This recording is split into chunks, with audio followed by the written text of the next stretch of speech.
It's time once again for your update from the City of New Hope Weekly, looking at what's new in the city and some of the things that are coming up. Joining us with the update is the Mayor, Kathi Hemken. Welcome once again, Mayor. How are you today?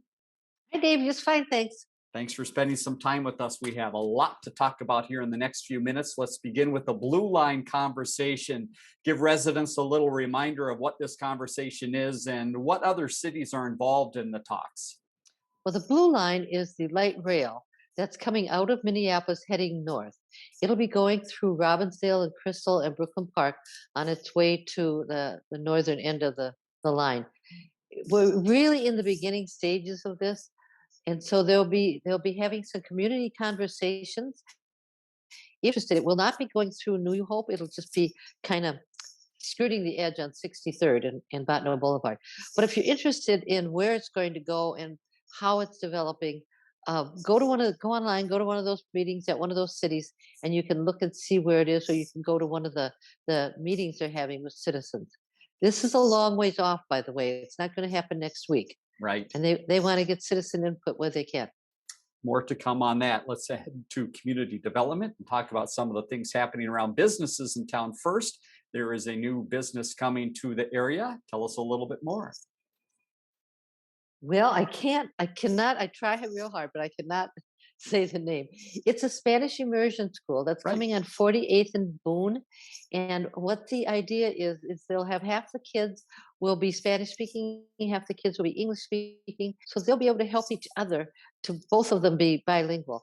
They just put in a permit for $1 million renovation on that Mhm. building. It used to be owned by New Hope Church. And so they're having an open house tomorrow, Tuesday, from 5:30 to 6:30. So if you have any interest, you might want to go over there and see what's going on. Very good. Let's talk about monthly single family conversions, something we keep an eye on occasion. You have some updated numbers here. Well, I want to make sure that people understand that single family homes occasionally get turned into rentals. Hmm. But very often rentals get turned back into single family homes. So I think what happens is the people go south and they rent it for 6 months. So this month, one turned from a single family to a rental and one turned back from a rental to a single family. So far this year, we've had seven homes converted to rentals and four have converted back. So it's just a moving thing that keeps going Hmm. on. And the reason we have people register for that, we want to know who the rentals are so we can keep track so our housing stock doesn't deteriorate. What information for the city to know? Let's talk about scattered site housing, keep residents up to date on some of the projects going on. First on 52nd in Pennsylvania, a lot of activity happening there. Well, there was. We cleared out all the stuff from the yard and the garage and inside the house. They did some demolition inside to remove the hazardous materials. They closed off the sewer line, and actually they're relining that. So once that's all done, and we know that everything is safe, they'll start the renovation on that or the demolition on that one. One other project to update residents on 47th Avenue. This is the Habitat House. How is that coming along? It is. Well, that one, they're not tearing that down. They're renovating that. So they've removed all the hazardous material from that, except there's lead in the paint on the windows. Hmm. So while they're doing that, you'll notice the windows are boarded up just because they don't want that lead in there. Uh, the first thing they're going to do is replace the windows, but they have to get all the stuff out of the house and get it ready to do that. So it's in case you see it boarded up, it's just because they're trying to protect the workers inside. Very good. Let's talk about technology helping out the city with licenses. How does this process work and why is it something the city has moved to? Well, if you have a rental property, you need to renew the license. Now you can go online Great. under e-licensing. If you get lost and can't find it, you can always just go onto the city's website and type in help. Somebody will help you to figure that out, how to do that. So I think you're able to do it online. You're able to pay the fees that way. We just want to make it easier for people to update their licenses. And once again, the city's website, newhopemn.gov, all of that information about the licensing and much of the other items we'll talk about right there. Let's talk about police and some of the things that are happening. And you were recently out with one of the officers for a little discussion. Tell us about that. Before COVID struck, I would go to the nursing homes on a pretty regular basis because I Hmm. think it's important to talk to seniors so they know what's going on in the community too. So I called Officer Brad Callio, who is the community service officer, and he went with me over there. Well, of course, the residents were thrilled to see him. We talked a little bit about fraud, Hmm. and we also talked about if somebody has a neighborhood group that they would like the officers to come out and talk to their group, or a nursing home, an apartment complex, they simply have to call City Hall and get the police department and tell them you want to have the chief and or an officer come out, and they'll come out and help. Very nice. One other item from the police, talking with the Human Rights Commission. Tell us a little bit about those discussions and some of the possible events they're talking about. Well, one of the things the police department has been doing on a regular basis is delivering meals on wheels. And so it started out with Officer Callio and the chief. And now we've got officers that are signing up to do that. Very So good. they're going to deliver meals on wheels. And I think that's pretty exciting. Meeting with the Human Rights Commission, they're talking about some events that we can engage the community. It's just, I would tell you what they are, but they haven't made any decisions because, of course, there's a lot of logistics that have to come out with that. But Human Rights Commission and the police department are trying really hard to get to the people out in the community Hmm. so that everybody feels they are part of the community because they are part of the community. And we want them to feel comfortable with that. One of the other things that happened, and maybe it's at the end of the list, um, oh, the Citizens Police Academy. Yes. That starts September 7th. Okay. It's a free event. It's 6 nights. They're at 7 o'clock at night.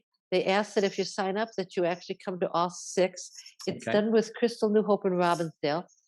They can go online. They have until I think the 6th of September to sign up, but Okay. that fills up pretty quickly. So they should try to get signed up if that's something they're interested in. And there'll be, I think there's a brochure online. They can look at what it involves. But if you haven't done it, it's really a fun thing to Yeah, do. great opportunity. Again, city's website, newhopemn.gov, to sign up for those activities. Let's move to Public Works, and part of the talk in Public Works is pickleball. What is happening around pickleball?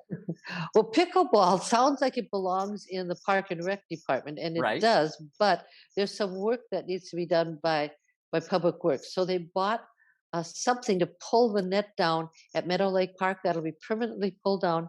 It's pulled down 2 inches because that's what pickleball requires. And then they'll repaint the courts for pickleball. So there'll be strictly a pickleball court that's there. And That's we'll kind have of exciting thing. Very good. And we'll have a little more pickleball update in just a minute in Park and Rec. One other item in Public Works we wanted to talk about is their work removing graffiti around the Performance Center. Again, give us a little update on what that means for the city.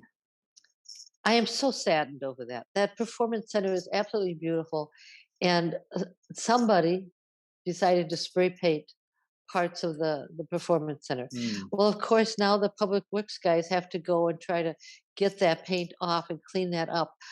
I'm asking the people that live in that area if they see something that looks a little suspicious, please call 911 and tell them so we can. I think sometimes these kids are, or if it is kids, are just a little misguided, and having an officer show up and say, "Don't do that," might be helpful. Hmm. All right. It's so pretty. We don't want to ruin it. Agree.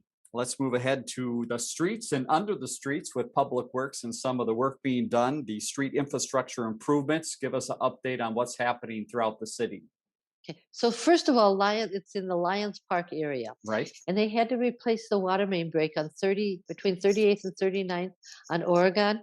That's been replaced. Now they have to do some checking to make sure the pressure is right and make sure there's no bacteria. And once that's done, they will hook the residents back up to their permanent water supply. So that just takes a while. The other thing they're doing is they'll be mill and overlaying all of the roads around Alliance Park. So these big machines come out, they kind of chew up all the stuff. You've got gravel and dust for a little while. So that will happen in the month of May, that they're chewing that all up and taking it away. And then they'll start blacktopping it. And that should be done by the end of June.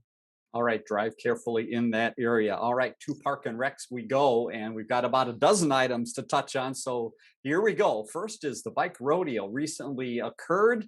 Give us a recap of that fun event for kids and families. Well, this is an annual event, and of course, with COVID, we were a little nervous that we weren't going to be able to do it, but we did it in person. It was over at the Crystal Community Center. There were about 150, not kids, but kids and adults there. Hmm. Hennepin County gave out free helmets. They gave away 13 bikes. I understand that CCX did a live stream on who got the bikes. Right? So if you didn't get an email or you didn't get a phone call, you probably didn't, but you can always check with Aaron, 5153, and Aaron will tell you whether or not you want a bike. But what a great event. The kids just had a really good time. It was a lovely, lovely night. Yeah, worked out very well. Speaking of Aaron, he also was the person to touch base with about dance recitals and maybe getting a ticket there. How does that process work? Well, because of COVID, again, we have to be really careful about keeping people separated in the audience. Typically, when they have the dance recitals, that Cooper auditorium is packed with people. Hmm. Well, they can't do that. So they're allowing each dancer to have a couple tickets, and you have to actually register for them because we want to make sure that when they seat these folks, that there'll be some space between them. There'll be some rows that aren't used. Right. It's just a lot of stuff to do. So if you don't have the tickets, you really need to call Aaron again. That number, and Aaron will see that if you're eligible, he'll see that you get tickets to that. I believe they're recording it so that you can always take the recording, buy the recording, and send it to Grandma. Grandma wants to see the little darlings dance. Very nice. And speaking of COVID guidelines, tell us a little bit about Park and Rec and some of the work they're doing. I'm sure they are trying to adjust as fast as they can with some of the new guidelines from the governor. They are. They are. They're looking at every single program that we do, and can we do it? Can we do it outside? How can we distance? Their job is to keep everybody safe, but they also want kids to have fun. So they're looking at ways to do all this.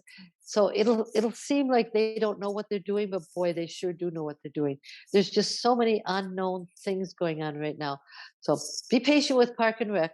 If it says it's in the in motion book, you might want to just call to make sure it's actually going to happen. Good tip. Something that was in the book and we've been talking about is adult softball. The lead up to it has gone very well. How about the first week of games? How did that go? Well, last week was the first week of the games, and it went just great. Good. Everybody was doing exactly what they should be doing. People seem to be minding really well. I think people just want to get Hmm. back to quote normal. I would agree with that. Let's talk a little bit about the Lions in the city of New Hope and talk about Heyday. Remind us of the change here and what Heyday is and how it might be taking shape this year. Well, a few years ago, Wet Duck Days, we had a little incident at the park with the. It was kind of scary actually, and so the following year, here comes COVID, and they didn't have it. So now the Lions, this is not a city event, by the way. This is a Lions event. Hmm. So the Lions are looking at the 14th of August. They're looking at having this at Victory Park. Um, Only because the pool will be operating on this. This is a Saturday.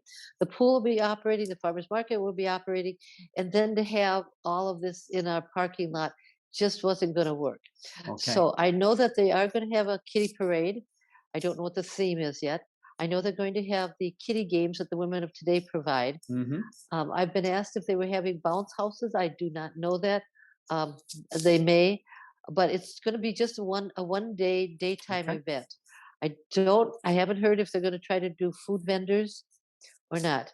So all of that, just keep watching. The other thing that's different is the softball tournaments. Okay. That's how Duck Duck Days got started, is with the softball tournament. Hmm. And you have to schedule those a year in advance because all these softball teams play tournaments and you just can't Sure. change your mind. So I believe, I'm not positive, but I believe that's going to be the weekend of the 15th of July, that around that time frame. Okay. And those will go on like they always do at the parks. And of course, that's a free event, but it'll just be a little bit different because it won't be part of the heydays. And hay, by the way, is HEY. Got it. We will keep residents up to date as things develop and we get closer to the timing of both of those events. Let's get back to pickleball, talk a little bit about some of the other areas that pickleball is becoming the craze. Well, it's Civic Center Park and Hidden Valley Park. They Hmm. have bought some straps. because pickleball nets need to be 2 inches lower than a tennis net. These straps can be put on and they pull the net down so they can play pickleball. They're going to be restriping that. They'll leave the stripes for the tennis courts, Okay. but they'll put some pickleball courts on there too. It's very expensive to build a brand new pickleball court. And some of our courts are in pretty good shape. So they're trying to do what they can so that people can play this sport Hmm. without the detriment of the tennis courts. Right. All right. Sounds fun. Get out there and give it a try. To the golf course we go. Some folks out there cleaning things up, and also some folks, including you, out selling plants. Give us a recap on both of those. Well, there's a group called Crosstown Insurance. They came out and helped clean up the area in front of the clubhouse. They were pulling weeds and just making it look pretty. And Great. we have groups a lot of times that'll come out. They want to do a service project, and Mark at the golf course is always happy to have them do a I'm service project. sure. Right. So the other thing, we were going to do a plant sale. We dug up plants at the golf course, potted them, put them on the tables. We actually made $800. That was last Saturday. Hmm. There's still some plants there. If anybody's interested, they're two for $5, and they can just go inside the clubhouse and give them the $5 and take the 2 plants they want. Good. Hmm. The plants look really good. We're hoping to get rid of all of them. That's the good news. The sad news is we had 200 coleus, those big pretty leaves, and Sure. they were all growing at the public works building. We had to move them over to the golf course. So Friday morning we moved 200 of them over to the golf course. By 6 o'clock that night, they had all been bitten by frost, Oh my. and they all died. So we Hmm. had to dump them. But anyway, most of the sale was good, Good. and it's money that Mark can use to buy more flowers, more trees, just things that aren't necessarily in his budget.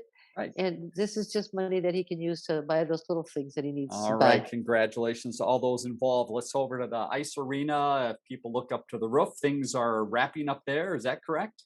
They tell me 80 to 90% of the work on the roof, Good. so they should be just about done with that.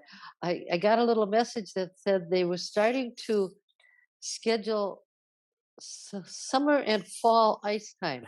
Now, it seems just a couple weeks ago I was all excited because they were Right. scheduling spring ice time. So Exactly. now they're looking at summer. Oh my, it goes so quick. It does go quickly. Let's move over to the Aquatic Center. Things continuing to move there as you get ready for opening. What is the latest need? I suspect Okay. lifeguards still. It's lifeguards. Yeah. Well, because they need to be trained. Hmm. You can ask, you can call the Park and Rec department or send them an email, and they might be able to help you find the place to get certified to be a lifeguard. Okay. So I know we're still looking at those lifeguards. It's a great summer job. Um, you don't work 12 hours a day, but Right. it's just a fun summer job. And so the pool will be opening on the 6th of June. Okay. They're doing all the stuff to get that ready. They'll have a ribbon cutting. I believe it was on the 2nd of June, and mostly those are going to be donors, people that like Hmm. the Hennepin County, and just the people that were involved in getting Right. that pool built. But they're doing, I think they call it a sneak peek. If you're a season ticket holder, I think they're going to let you in on the 5th just to take a peek at what's in there. I don't think you can actually go into the pool though. But if Okay. you haven't gotten your season pass, now's the time to get it. One more June date for people to mark down is June 19th. That is the first farmers market. What is this big event and where is it being held once again? Okay, so the farmers market will be at the Civic Center Park in the parking lot. I understand they're going to be blocking off Xylon, so I don't know if they're going to use that space. With the pool opening and the farmers market, we just didn't want kids running across the street Sure. if they happen to park in the Hy-Vee parking lot. So we're closing off Xylon. It'll be a little tricky to get there. You'll have to take Winnetka up to 43rd, I think it is, and come across that way to get into that. But the farmers market will be open 8 to 1, starting the 19th. And of course, when they first open, there's lettuce and peas and not too many tomatoes or melons. Right. But so it's a little bit. But she's trying to get some craft vendors in Very good. early, and she's trying to get some food vendors there early. So it'll be fun to just be there on the 19th of June. Yeah, always lots of fun. Let's move ahead to human resources. A couple new employees to talk about here. It seems we have this thing for Tom. Yes. So Tom Evans is our new general inspector, and he started last week. Okay. And there's a gentleman by the name of Tom Lesnikowski. That's a Mhm. mouthful. He's a new police officer, and he started today. So they'll do with the police officers, they do an orientation, and then they have a probationary period that's quite extended so that they make sure they're fully on board when they get up. So he Very is going nice. to start soon. All right. Final note, we want to talk a little bit about social media. The city very good at sending out posts and keep people informed of things that are coming on. We have a few things to mention here. First of all, a couple appreciation weeks. What are some of the weeks and months that are coming up? Well, this is Teacher Appreciation Week this Great. week. And anyone who doesn't think teachers are appreciated after this year, they've just been amazing and they've worked Right. so hard. So, this is Teacher Appreciation Week. It's also Building Safety Month. Okay. And so, we're just kind of celebrating that. Of course, you can always sign up for Coffee with a Cop. Good. They never know where they're going to be, but you can call the police department. And then, one fun thing to leave you with. Yep. So that I want people to know about this. We had a mama duck and ducklings in the pool. Okay. So two of the police officers went in and got the ducks out of the pool, put them in little carrying cases, brought them over to the water by the golf course, and opened the cages up, and the ducks wouldn't leave. They wouldn't get out. Right. So here you have these two police officers and some residents from Ironwood trying to get the ducks out of the cages Hmm. so they could go into the pond. The success story was they all went into the pond All and very good. they just floated away like nothing had happened at all. Excellent. Happy ending to the story, and police doing a great job in many, many ways. Well, Yes. Mayor, thank you so much again for your time. And as the mayor mentioned, quite a few things happening in the city, and the information is available on the city's website. Go to newhopemn.gov to find out more on a regular basis. Mayor, we look forward to talk to you again next week. Have a great week. You too, Dave. Learn more about the connection at ccxmedia.org and follow us on social media.